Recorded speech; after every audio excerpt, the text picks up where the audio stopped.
So here we have a 2004 Cadillac CTS. This is the 3.6 liter V6 base model. I bought this car about a month ago for $1,300, and I know it sounds cheap, right, for a car like this, but I had one problem when I got it. Intermittent starting problem. Now, the previous owner told me that he replaced the PCM, ECM, the engine's computer, whatever you want to call it, the little thing that's in here. And usually that fixes the problem. If you're still having that issue with, you get in the car and you put the key in and it just doesn't want to start. Now, of course, it's going to start for me right now because I just started it not that long ago. But usually what'll happen is your traction control light turns on, your fuel gauge doesn't move, and your key gets locked in here. And it can be very annoying. It could be a long-term fix. It could be a temporary fix. Maybe you're broke. You don't have a lot of money. I'm 17 years old. This is my second vehicle. I don't want to pay a bunch of money to get this fixed. So usually what you have to do to start the car is open up the fuse box, and this relay right here, this is your starter relay. Usually, you got to pull this out.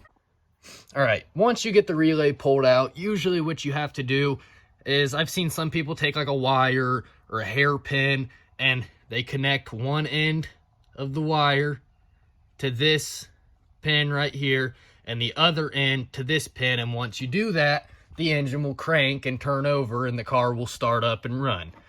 Now, the problem with that is it works, but it kind of becomes inconvenient. Maybe it's pouring down rain and you got to get to work. That's a situation that happened to me yesterday. Or maybe you just don't want to pop the hood and do that to the starter relay every time you have to start your car. So today, I'm going to show you a simple little fix that shouldn't cost you no more than $40, and you can do this yourself. You don't need to hire a mechanic. I mean, this is just common sense. So let's get right into it. This is the first thing you're going to need. These are momentary push buttons. I ordered these ones off Amazon. They're kind of small, easy to hide, and they're already pre-wired, which saves a lot of time. So you're going to need that. Then you're going to need some power wire. I mean, you could use speaker wire, you could use power wire, whatever you want. As long as it's wire, it's going to work.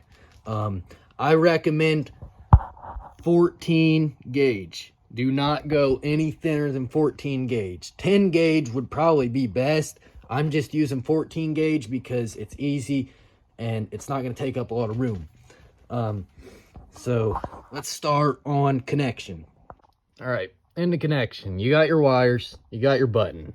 So what I did was I took the black wire. I mean, it doesn't make any difference, but you're going to take one of the wires, either one, doesn't matter. Stick it down here in this pin right here and just make sure it's in there. And then you're going to take your red wire and stick it in this pin right here. So you should end up looking like this. That means you're good to go. Now, obviously, as you can tell, kind of short. How is this button going to make it into the cabin of the car? Well, that's what this wire is for. You're just going to tie into these connections right here, and you can run your wire however you want it. There is a grommet in the firewall of the car, an existing grommet. As you can see, I ran an amplifier power wire through it. It's right next to the brake pedal, if I'm not mistaken. But basically, I'm going to show you how to start this. So now you're in the car.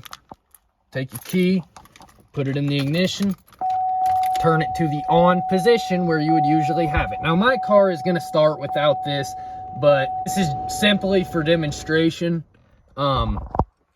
So now imagine your button is in here, but you're going to want to make sure that you have this wired right before you do anything. So you have your button. You have your wires in those pins, and the key is on the on position, also known as the accessory position. You push the button, starts the engine right up. So after running your wires through, as you can see, I still need to tuck mine away a little bit more, but I put my button right underneath my parking brake. And so now I will give you guys a demonstration. Put the key in the ignition, turn it to the on position, press the button. Car starts right up, good to go. I wanted to include this also before you guys do this. If something goes wrong or it doesn't work, don't blame me. It worked for me. It should work for you. And I'm not to blame if you break something or do something wrong. That's on you. I'm not a mechanic. I'm 17 years old. You know what I mean? I have very little experience working on cars. You know, I'm just getting into it. But I am not at fault if you mess something up. Thank you for watching. As I said, let me know in the comments. Give me some updates. Let me know if this worked for you. Let me know if it didn't work for you. Maybe I can help you out. Maybe I can give you my information and I can maybe send you a message or an email or something and try to walk you through the steps on how to do it. But thank you for watching, and I hope it works and I hope it helps a lot of people out.